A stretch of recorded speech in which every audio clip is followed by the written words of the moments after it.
Well, welcome everybody. My name's Suzanne DeFroy, And my name is Kathy Wortony. and we're here to present highlights from a book that I wrote telling Kathy's story. And it's a 30-year journey. She's a brain injury survivor, and she's living a very fulfilling life. So the question is, how did she do it? So hopefully you might be able to pick up a few tips. And what we would like you to do is, as you hear Kathy's story at the end, if there's one thing that we talk about that you can relate to, we hope that you can share your own experience.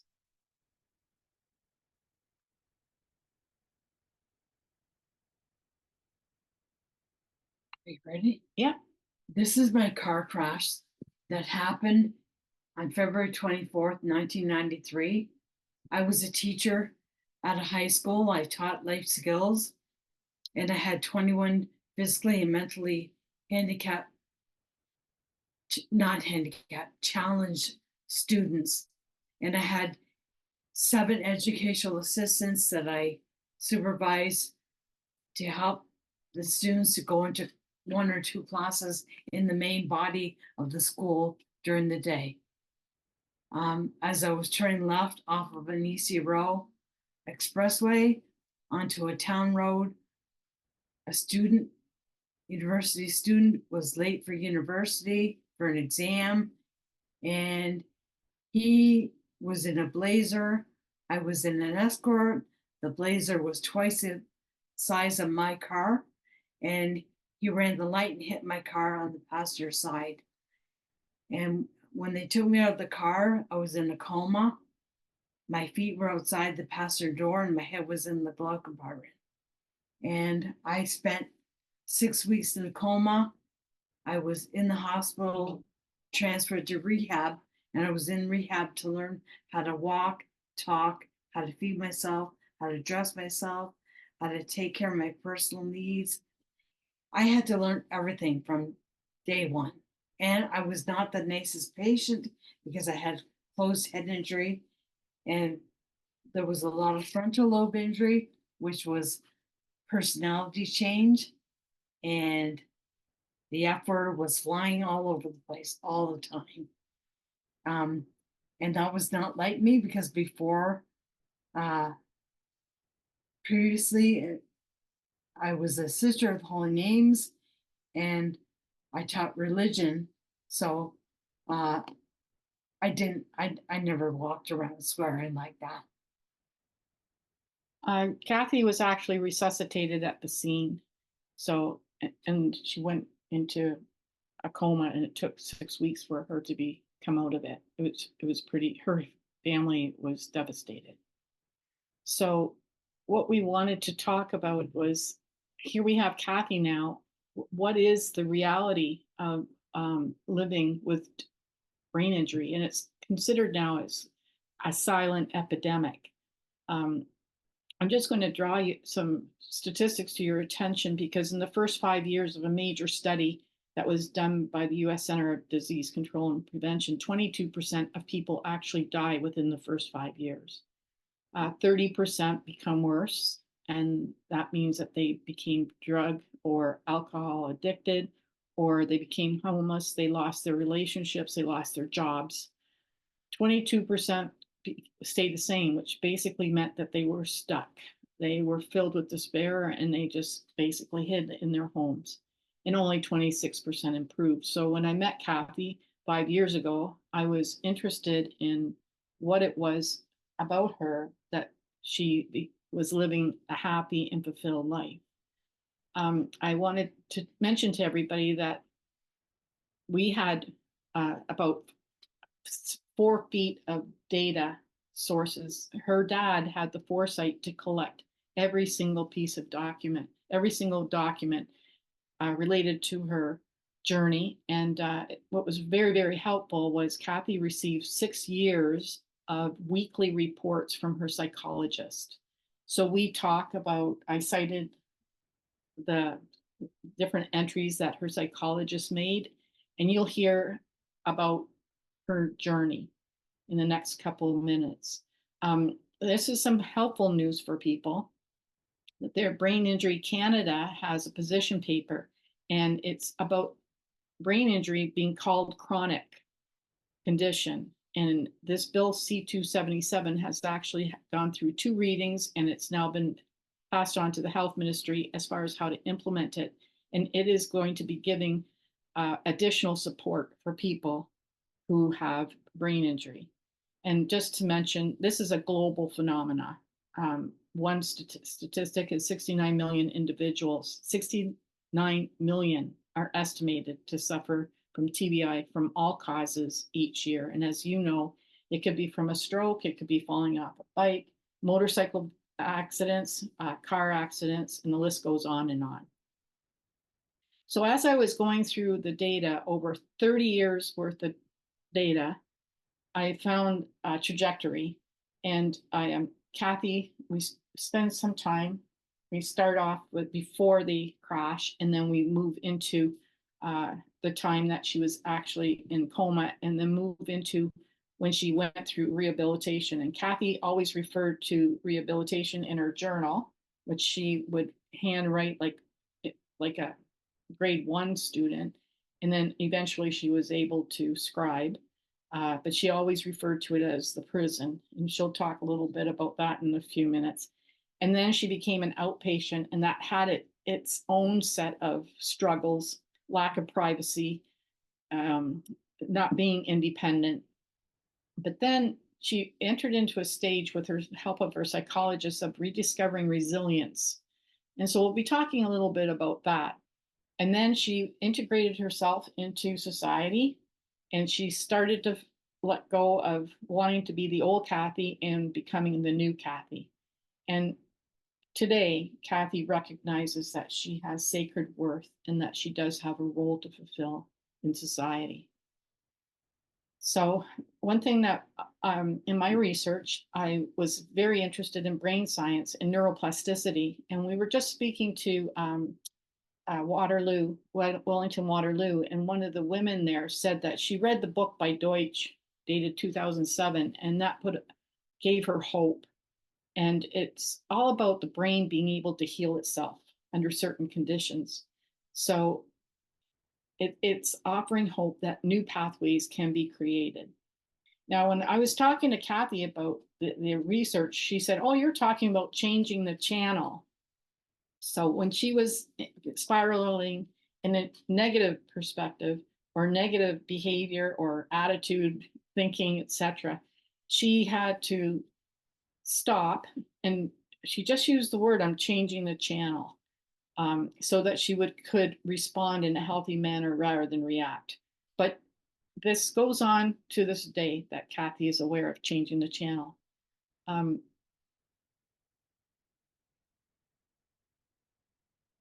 That's interesting. Sorry, I've lied.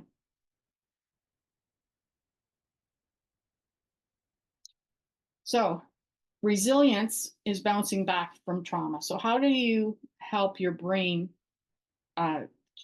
heal itself? Well, resilience is just a recent, a lot of people are talking about resilience, but what is it? And here's a good definition: behaviors, thoughts, and actions that anyone can learn and develop. That's huge. Some people actually think that, oh, you either have resilience or you don't. But resilience is actually what we have developed over millions since thousands, hundreds of thousands of years to simply survive. So the most important thing is being self-aware. How do you bounce back? And Kathy has mentioned many, many times about the personality change. She was unrecognizable in a lot of ways to her family and friends. And so what in the research, we stumbled upon this medical study by nursing and healthcare workers. And what I loved about the study was it actually drew on the experience and wisdom of those living with the illness. And they listened to the people, like, how are you bouncing back? So through the data and all these documents, this is a graph basically of all different statements or tendencies that Kathy actually started rediscovering. And I like this graph because it talks about, kind of gives you an idea. And I'm hoping that, we are hoping, pardon me, that you may be able to resonate with a couple of them and share your experience. I'm sorry So- to interrupt, but did the share screen get disconnected? Because you're sharing a graph, right? We're not able to see it. Okay, let's Maybe go. reshare the screen. That might help. Oh, thanks. I'm looking for Zoom. Up there. Okay. It was when you switched to that next, we lost it. You even noticed, you said, oh, my screen. So something happened at that point. Okay, here we go.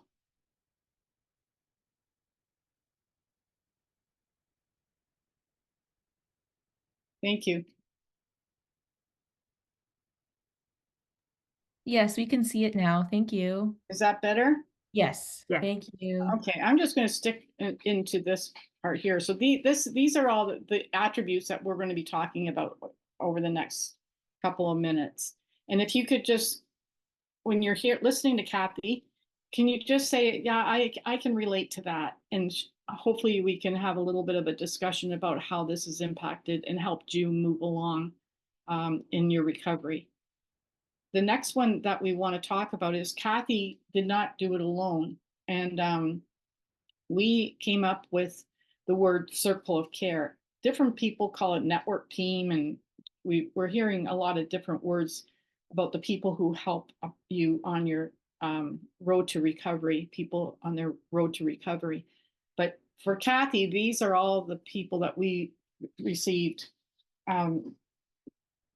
memorials or memories. We had 20 different people in her life that provided us with written testimonies, thanks, Kath, to explain how she was at a certain period of time.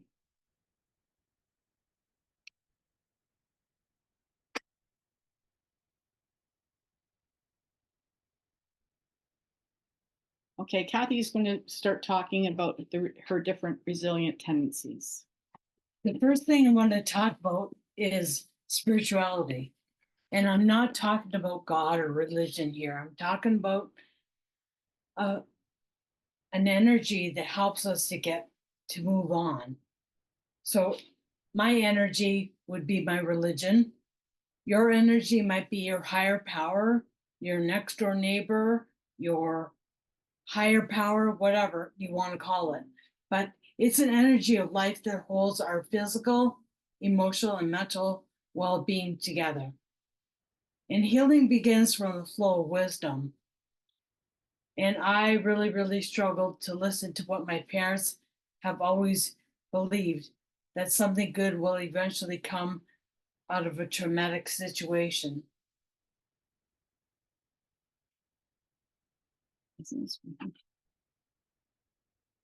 Thanks everybody for being patient with us.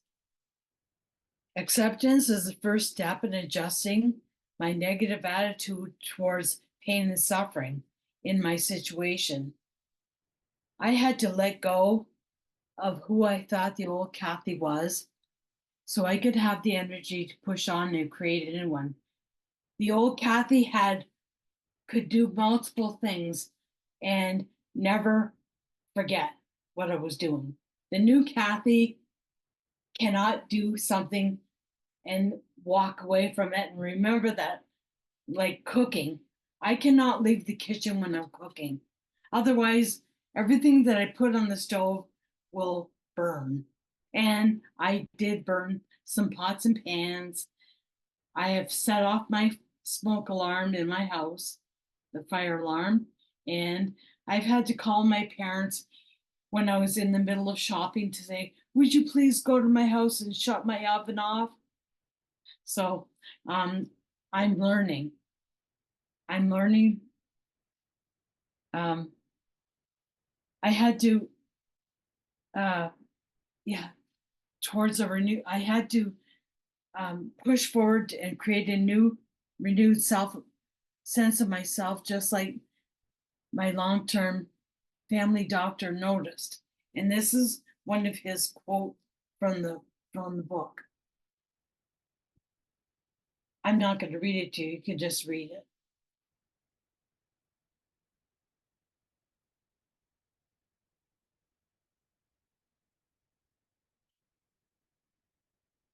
Hope, hope is the healing energy that sets a vision in motion. As I continue to improve, hope helps you to imagine what my life can be.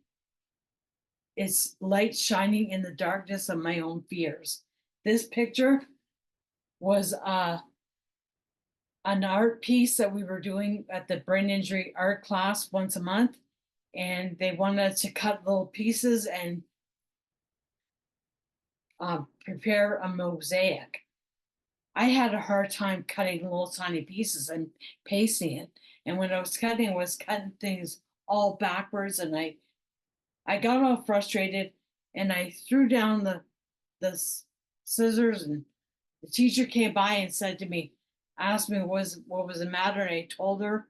She walked away, and she came back with pencils, markers, colored pencils, crayons, and she said to me, do it this way, it'll be better for you. So I painted, or not painted, but I used markers, and this is my butterfly, and I finished at the same time everybody else finished.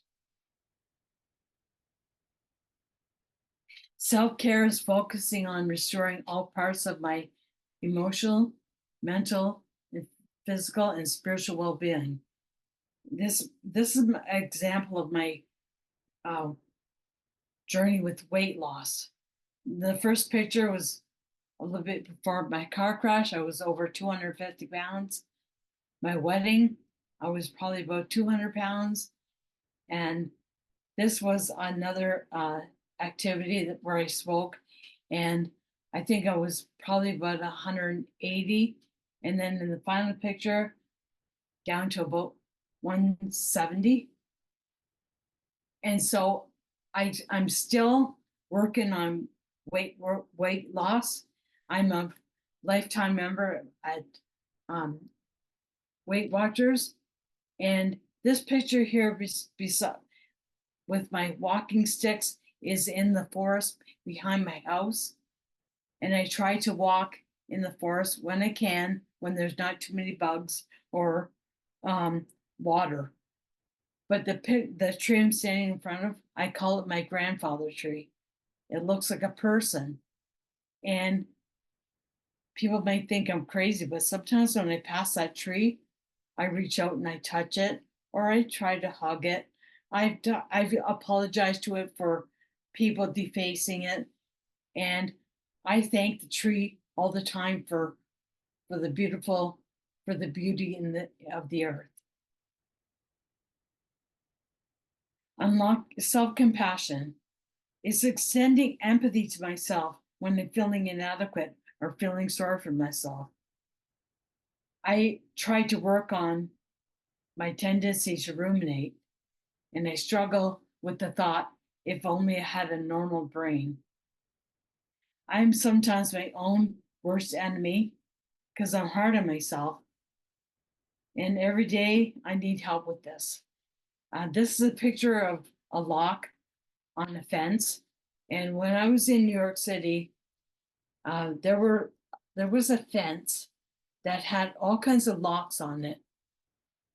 And it was a fence of love. So they went to a chapel, they got married, and then they came across and they put their lock onto this fence. It's a lock of love. This here is rebuilding connections, and it's the key to survival. The lady on The left is Dr. Carol Franklin, who was the psychologist that worked with me for over 7 years. And the lady on the other side is my very good friend, Sister Emma. And Sister Emma, the nurses, when they could not handle me anymore, they would call Emma and say, Emma, you need to come here and put Kathy in her place. Emma would come into my room and all she had to do was fold her arms and look at me, and I'd say, "You don't have to tell me what I have to do, Emma." So, but Emma and I are still very good friends. And this is Kathy. This is Kathy graduating from college. So she went back to grade 9 and 10. And that was a humbling experience considering she was a teacher and she just progressed, and then she went to college and she got another diploma.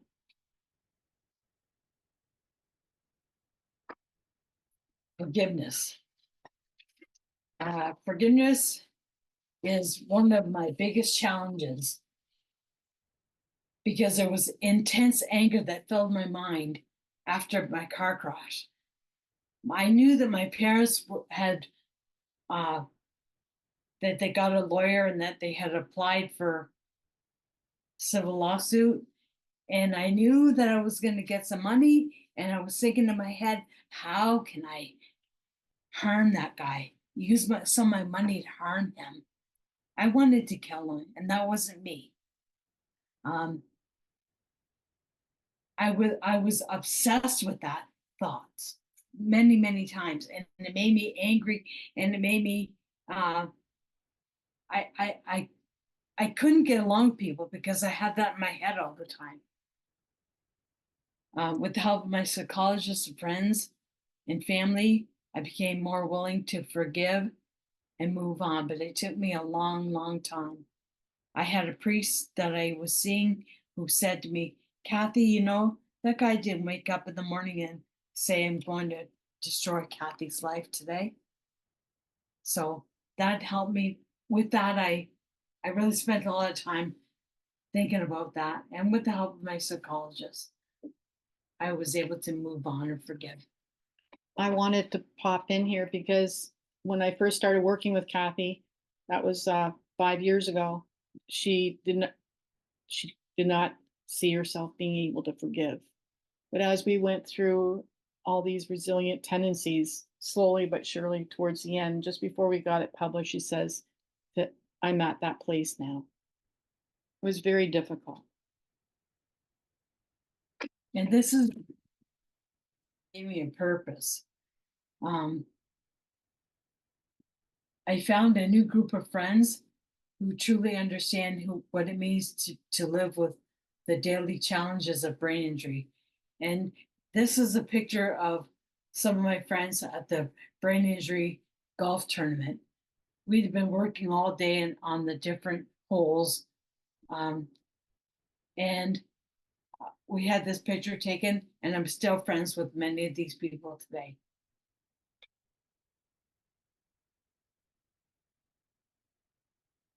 Knowledge and wisdom. They're critical to understand how my mind works and what strengthens it and what weakens it. I've always been a lifelong learner, seeking information to help me grow. I went back to high school and college. It was very humbling. My psychologist encouraged me by saying, do what you need to do and get it done. My love of art has resurfaced, and I now express myself creatively with a newfound wisdom. And these pictures here, one is in my computer room, probably talking with people on Facebook, on Messenger. At the bottom is a picture of me receiving an award by taking the SMART program with VON. And SMART is moving actively for retired people. And this is my tree of hope. And this tree of hope, when I drew it, I put words in between. I never darken the words so you can't really see them, but they're words of resilience, joy, courage, love, laughter. And so that was one of my first art pieces that I drew, and I love it.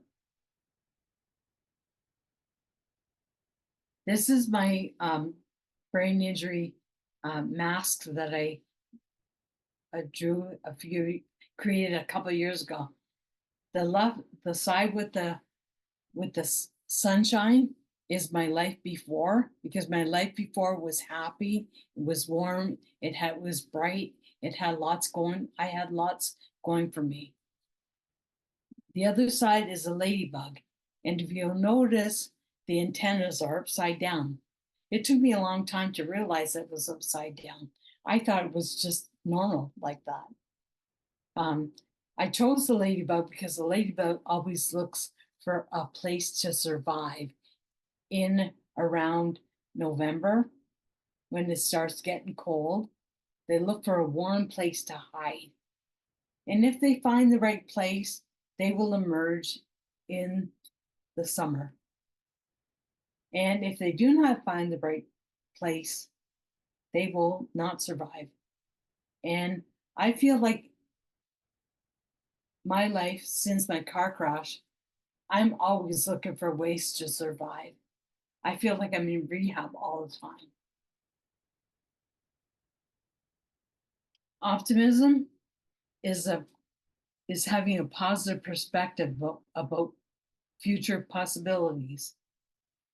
This is a picture of my parents, and they're holding a heart to their heart, and it was for my cousin Mark, who was dying with cancer. My dad never survived. He never saw this book that Suzanne and I wrote get published. But my dad was one of my biggest rocks. He was one that he and my mom always encouraged me to keep on moving. Don't give up. This is a picture of it's a collage. It's a collage that I made, and it's again my weight loss. And what I did was I took old programs from Weight Watchers, and I cut out some of the great little sayings. And Dr. Franklin, whenever I left her office, she would always send me off with a positive saying to think about that week. So manage your time, embrace optimism, plan your success, keep moving, get up out of your seat, sleep better. Humor. I love humor, and this is the two clowns are from my collection of clowns, and this is me dressed as a clown, and I don't remember what circumstance it was or who I was doing that for, but I went to the river and I was giving out balloons to people dressed as a clown.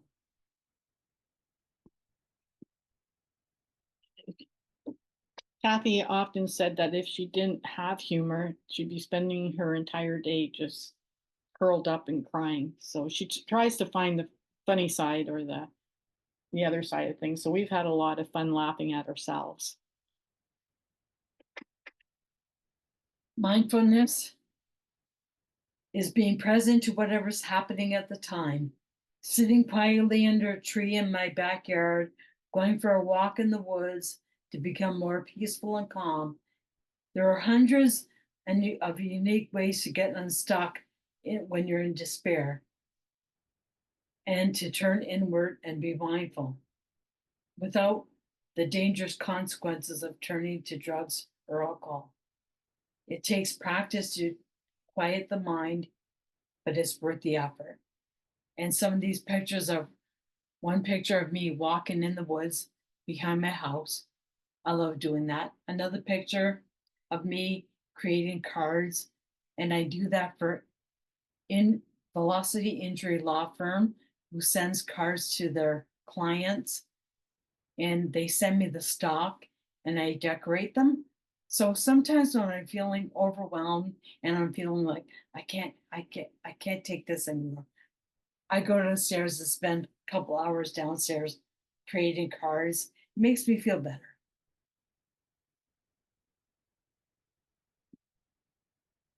Courage, perseverance, and dreams.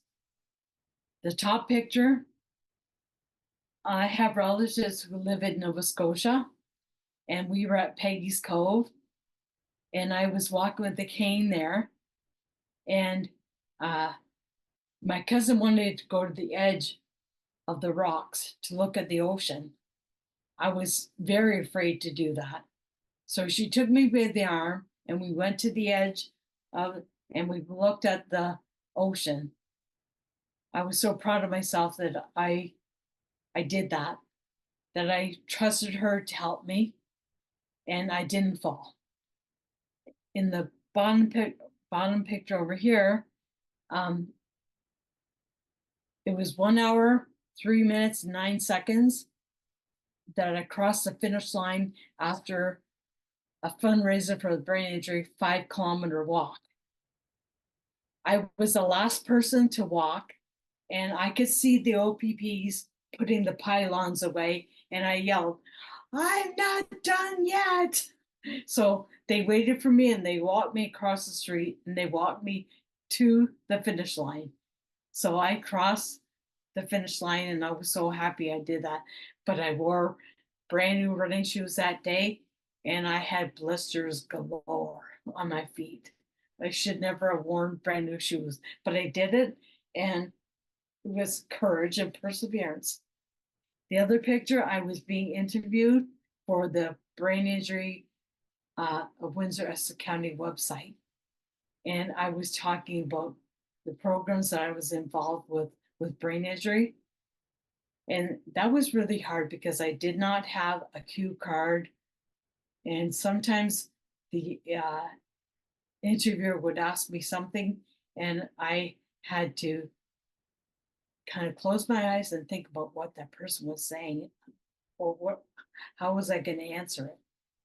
But I did answer it and I'm proud I did. I'm proud that I did that. Thank you. Living a fulfilling life, dreams can come true, just not the way you might expect. So Kathy had 3 dreams when we were working together. We worked together, like I said, for 4 years. She'd be able to talk to me for a couple hours and then she'd leave and I'd do all kinds of research and try to make the story so that people could understand. So one of her dreams, she wanted to drive. And she can talk for about an hour on just how she ended up getting her driver's license. So that one there, nobody could believe that she'd want to get back in a car. The second one was she wanted to be back in her classroom. That was probably the hardest thing for her to come to terms with, that she would never go back into her classroom because she loved teaching. But now she's found a different way to teach. She's learning every day and she's sharing what she knows, and that's what a good teacher always does. And the third thing was writing her story. And she just happened to mention that this is what I want to do, but I don't know how to do it, where to begin, or how to express myself in a way that might make sense to others. And I had just retired and I looked at her and I said, "I'll help you," not realizing what we were getting ourselves into. So I guess what you can say is that dreams do come true, but just not the way you might expect. We wanted to close with some thoughts about neuroplasticity. The most important thing that I would like to say is if you are negative, you're building highways in your brain that it will become the default mode for you. And when you have brain injury, and Kathy can speak to it, it's not easy to think positive. But neuroplasticity, you will, one way or another, you're going to be able to build new networks. So basically, the brain has a remarkable ability to heal itself if we can open the door into self-awareness. And that's what resilience is all about, for you to find your own positive, strong, strengthening tendencies so you can walk out of inner darkness into the light of possibilities. And just because you do find that other way and you feel that you're getting better, there can always be setbacks, but the setbacks are not they're not long ones anymore like before. Before, when you got depressed, or when I got depressed, or, upset, or, rather than spending hours and days thinking about it, I found ways to deal with it right there and then, and try and put it on the back shelf so it doesn't become my total thought of the day. And another thing that I can say that Kathy does do is every setback is a learning opportunity. This is a picture of my butterfly. The Brain Injury Association, we have a lane in Windsor called Butterfly Way, and we have artists that have put butterflies, different scenes on people's, with their permission, on people's garage doors and on fences. And this is my butterfly. And I don't know if you can see that, but the top, Quadrant. yeah, on Wing. both sides, the top one is the wing is not connected because I got mixed up with the stencil, and that's the way it came out. But then at first I thought it was pretty ugly, but then I said to myself, no, it really expresses how my brain injury is. I sometimes feel disconnected, but I still am beautiful, and my art is beautiful too.